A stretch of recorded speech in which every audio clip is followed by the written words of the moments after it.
दिल्ली से दयावती जी, स्वागत है आपका। नमस्कार मैम। जी नमस्कार। नमस्कार भाई साहब।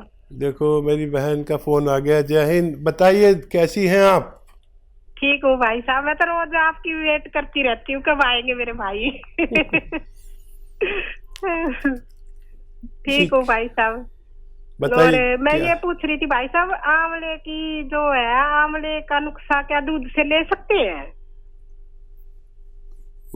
कौन सा है आंवले का नुस्खा? जिसमें आंवला डालते हैं ये, आप अभी भी बता रहे थे पेट के लिए थोड़ी देर पहले। हाँ, लेकिन और ये इस पर निर्भर करता है क्या क्या है उसमें। अच्छा अच्छा, ठीक है। ठीक है भाई साहब, वो मैंने लिखा, मैं देख लूंगी। और दूसरी बात मैं ये कह रही थी, मैंने दिल्ली में और देहरादून में पूरे में घूम कर देखा, सब बड़ी बड़ी दुकानों पे गोंदचिया और गोंद मोरिंगा और जैतून का नमक और कलौंजी का नमक, ये असली कहीं भी नहीं मिल रहा है, सब नकली है। देखिए मैं कहता हूँ ना, ये तो आपने बहुत पकड़े हो लोगों को नकली बेचते हुए। मैंने उनसे कहा, मैं असली लेके गई थी, मैं कहा देखो आप दिखाओ पहले मेरे को, जब लेऊंगी मैं। उनने पैकिंग खोली, दिखाई, फिर मैंने अपना दिखाया, मैं कहा देखो ये ओरिजिनल है और ये नकली है, आपका असली नहीं है। मैं कहा आप लोगों को परेशान मत करो, असली चीज दे दो ना तो मना कर दो। हाँ देखिए, आप कह रही हैं, लाखों लोग सुन रहे हैं, ताकि मेरी बात पर भी विश्वास हो जाए। वैसे तो करते हैं लोग, लेकिन मैं खुद चाहता हूँ कि लोग नकली चीज़ों से बचें, तो इसीलिए हम भी इंतज़ाम रखते हैं। जो चीज़ें नकली मार्केट में हैं, हम उसका असली का इंतज़ाम रखते हैं। ये ज़रूर होता है कि हमसे देर हो जाती है भेजना, क्योंकि हमारे पास उसकी डिमांड बहुत होती है। और तो कोई सवाल नहीं दयावती जी आपका? हाँ जी भाई साहब, मैं ये कह रही थी, जब मतलब लेडीज का बच्चा होता है तो उस टाइम उसकी शुरू से आखिर तक क्या देखभाल करनी चाहिए, और नॉर्मल हो जाए उसके लिए भी आपके पास जरूर कुछ होगा, तो बताओ ये। ठीक है, ठीक है। हाँ देखिए, जब बच्चा होने में 1-2 महीने रह जाएं, तो वो हामला औरत को, जो प्रेग्नेंट बच्ची है, उसे खूब काम करना चाहिए। जैसे झाड़ू पोंछे का काम अपने हाथ से करना चाहिए, कपड़े धोने का काम ज़मीन में बैठ के अपने हाथ से, आटा गूंदने का काम ज़मीन में बैठ के खुद करना चाहिए। ये वो आसन है जो बच्चे होने के लिए बहुत फ़ायदा करते। जैसे बच्चे होने के लिए उस जगह को 4 फिंगर, 4 उंगलियां लूज़ हो जाना चाहिए। जिस जगह से बच्चा भगवान देता है, तो उस जगह को 4 फिंगर लूज़ हो जाना चाहिए, 4 उंगलियों की बराबर। तो ये ज़मीन में बैठ के आटा गूंदने से, बर्तन धोने से, कपड़े धोने से और झाड़ू पोंछा करने से, बैठ के ज़मीन में, वो जगह अपने आप इतना दायरा बना लेती है। और जब उनको बच्चा होने का वक्त आए, जैसे डॉक्टर डेट दे देते हैं फलां तारीख, तो उससे 1-2 दिन पहले 1 चम्मच या 2 चम्मच अरंडी का तेल पिलाना चाहिए, और उस पर गर्म पानी, खूब गर्म पानी पिलाना चाहिए, और वेट करना चाहिए। देखिए, अजीब बात यह है कि हमारे भारत में 80%, 88% बच्चे ऑपरेशन से होते हैं। विदेशों में 8% बच्चे सिर्फ ऑपरेशन से होते हैं, सीजरियन से। तो ये फ़र्क है, पता नहीं किस चीज़ का फ़र्क है, नियत का फ़र्क है किसी की, या क्या सिस्टम का फ़र्क है। मैं बहुत ज़्यादा मुतमईन नहीं हूँ यहाँ के इस सिस्टम से। अब ये चीज़ें बहुत फ़ायदा करती है प्रेग्नेंट लेडी को। अगर घर में आपके इंतज़ाम भी है, कपड़े धोने वाली का, सब कुछ करने वाली का, लेकिन अगर ये बच्ची जो प्रेग्नेंट है ये काम खुद करे, तो चाहे कितने भी इंतज़ामात हैं घर में, कितनी भी रईस है वो, तो उसके लिए एक बहुत बड़ी आसानी हो जाती है। आपको नहीं पता कि कितनी बड़ी तकलीफ़ है बच्चे का ऑपरेशन से पैदा होना, पूरी ज़िंदगी की तकलीफ़ है। फिर पूरा शेप बिगड़ जाता है, पेट कट जाता है। ज़िंदगी बची तो बच्चा होगा, नहीं तो कभी माँ चली जाती है, कभी बच्चा चला जाता है। तो ये 2 महीने की मेहनत उन्हें इस बच्चे को सेहतमंद और नॉर्मल डिलीवरी करा सकती है। इसके बाद में आप तो माँ का ख्याल रखें। वो पंजीरी आती है ना, अक्सर ससुराल वाले, मैके वाले भेजते हैं, मखाने और गोंद आता है, कीकर का इसमें इस्तेमाल होता है, और ड्राई फ्रूट, आटा की एक पंजीरी मिलती है, बनती है, और उसको देसी घी में भूना जाता है।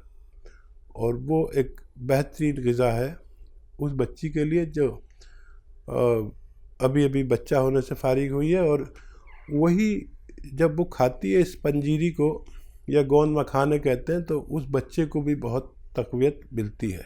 जी, नेक्स्ट कॉलर है तारावती जी, स्वागत है आपका। नमस्कार मैम। नमस्कार जी, डॉक्टर नमस्कार। साहब। मेरे 3 सवाल है मैम। एक तो मैं गोंसिया ले रही, और एक नींबू, ये अदरक, लहसुन और जैतून का सिरका ये ले सकते हैं ऐसे? अच्छा, क्या हाल है आपकी, तबीयत कैसी है? ठीक है। और 2 सवाल और वो भी मैं बोल दूं। और एक मेरी ना खब्बे पासे पंसलियों में दर्द रहता है, इसके लिए बताना। और एक लड़की भी यही ले रही, नींबू का रस और ये जैतून का सिरका, लहसुन, अदरक, वो किडनी वाले कैप्सूल ले सकती है, मंगाए हुए उसके। कौन से कैप्सूल? जो किडनी के लिए लेते हैं। अच्छा, ये बताइए, आप ले रहे हैं तो कुछ फ़ायदा शुरू हुआ? कितने दिन से ले हाँ रहे जी, हैं? हाँ हो गए, 2-3 महीने हो गए। फ़ायदा कुछ हुआ नहीं? हाँ जी, फायदा हुआ। अच्छा, देखिए, वो सब लोग ले सकते हैं ये नुस्खे जिनको इनकी ज़रूरत है। और बस इनमें एक ही ऐब है कि रोज़ाना थोड़ा थोड़ा फ़ायदा पहुंचाते हैं। अगर आप इस के लिए तैयार हैं तो आपने जिनके लिए सवालात किए वो सब ले सकते हैं, एक साथ भी ले सकते हैं। शर्त यह है कि आप उन हिदायत को माने जो मैं आपसे कहता हूँ, और कैसा भी दर्द हो वो ये नुस्खा ले सकते हैं, गोंसिया वाला। और जिन लोगों को कोलेस्ट्रॉल का, पेट का, कब्ज़ का, डायबिटीज़ का ये रोग है, वो सिरके वाला नुस्खा भी ले सकते हैं। तो बिल्कुल आप तारावती जी ये सारे नुस्खे अपना सकती हैं, जैसा कि हकीम साहब ने आपको यहाँ पे बता दिया है। तो दर्शकों, आप लोग भी ऐसे ही हमारे साथ जुड़ सकते हैं, रोग संबंधी अपना कोई भी प्रश्न यहाँ पे कर सकते हैं। फ़ोन उठाइए, नंबर्स पे कॉल कीजिए जो आपके सामने आपकी टीवी स्क्रीन पे लगातार दिखाए जा रहे हैं। आइए बात अगले कॉलर से कर लेते हैं। क्या नाम है आपका? हेलो जी, अपना नाम बताइए। मैम, मेरा नाम गगन है। कहाँ से बात कर रहे हैं? मैम, पंजाब से। आपका सवाल? मैम, मैंने हकीम साहब से बात करनी है। जी, मैं बात सुन रहा हूँ, फरमाइए, क्या सवाल है? नमस्कार सर। आदाब। सर, मुझे ना स्किन रिलेटेड प्रॉब्लम है, जिसे ददरी बोलते हैं ना। जी जी जी, पूरी बात बताइए। सर, जो जिसे ददरी बोलते हैं ना, वो ना स्किन पर ना जो लाल लाल जो डॉट, वो अभी 2-3 दिन से ज्यादा बढ़ रहे हैं। अच्छा, रोग कब से है आपको ये? रोग सर 4-5 मंथ ओल्ड है। ठीक जी। अच्छा बेटा, देखो, एक आसान इलाज है। अगर आप जानते हैं, एक आता है नमक जैतून। नमक जैतून, ये जैतून का सॉल्ट होता है। ये देखने में बिल्कुल नमक जैसा होता है, लेकिन नमकीन नहीं होता। इसकी 1 या 2 चुटकी, ये चुटकी मैं इसको बोलता हूँ, 1 गिलास पानी में मिलाएं और ये पी लिया करें दिन में 1 बार या 2 बार। ये अगर असली आपने ले लिया और 100 ग्राम भी मिल गया तो आपके रोग के लिए काफ़ी होना चाहिए। आप ये इलाज करके देखें, आपको फ़ायदा होना मुमकिन है। जी, मंजू गुप्ता जी हैं अगली कॉलर, स्वागत है आपका। हाँ मैम। जी नमस्कार, कहाँ से बात कर रही हैं? हम वेस्ट बंगाल से बात कर रहे हैं मैम, हमको डॉक्टर से बात करना है मैम जी। जी जी मैं सुन रहा हूँ, बताइए क्या सवाल है। हाँ हमारी एक बच्ची है, उसको सफेद दाग है, बहुत परेशान है डॉक्टर साहब। आप मेरे बच्ची को अच्छा कर दीजिए, आप अच्छा उपाय बताइए डॉक्टर जी, आपको कभी नहीं भूलेंगे हम। हाथ पैर में सफेद दाग है, बहुत इलाज किए नहीं ठीक हो रहा है। 9 साल की बच्ची है। अच्छा 9 साल की, ठीक है।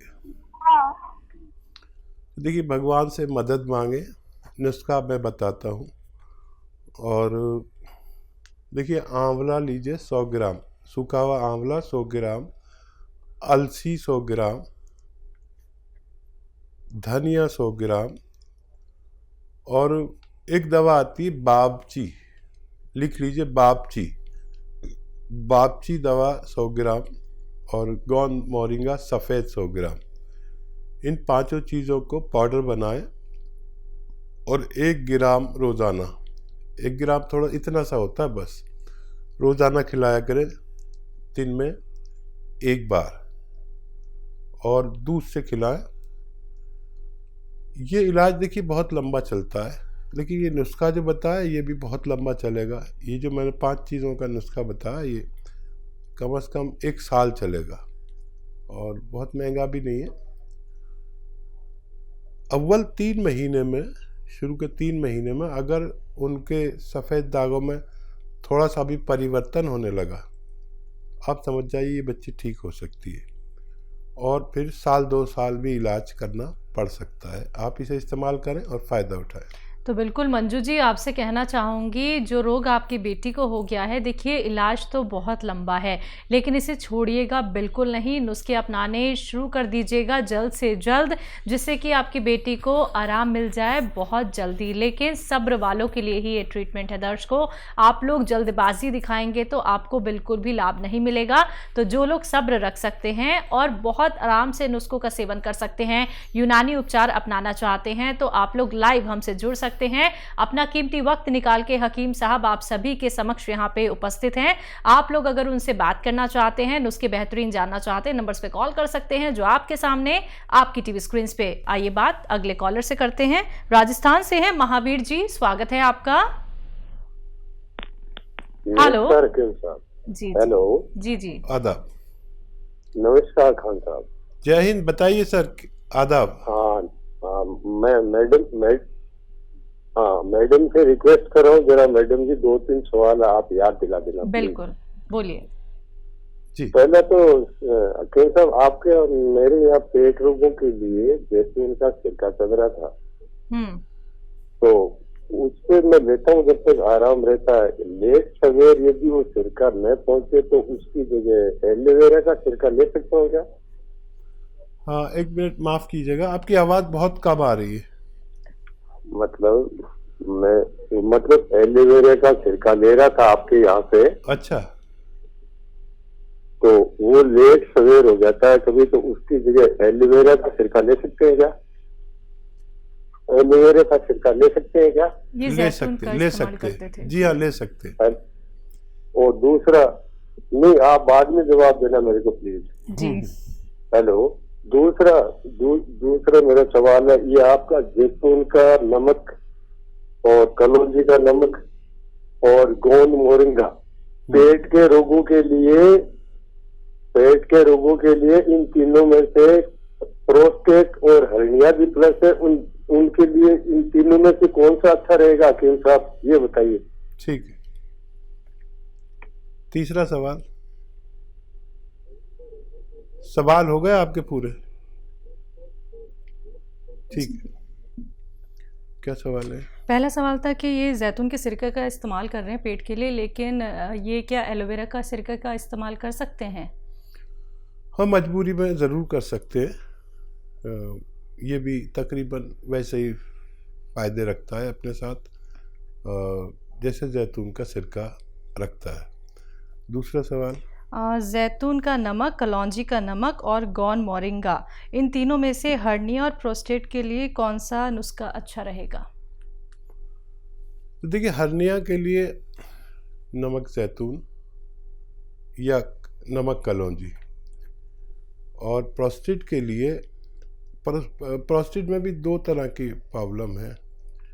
अगर किसी को पेशाब रुक कर आता है, तकलीफ़ से आता है, तो ये नमक काम करेंगे। और जिसको पेशाब रुकता ही नहीं है, उसके लिए गौन मोरिंगा बेहतर होगा। जी,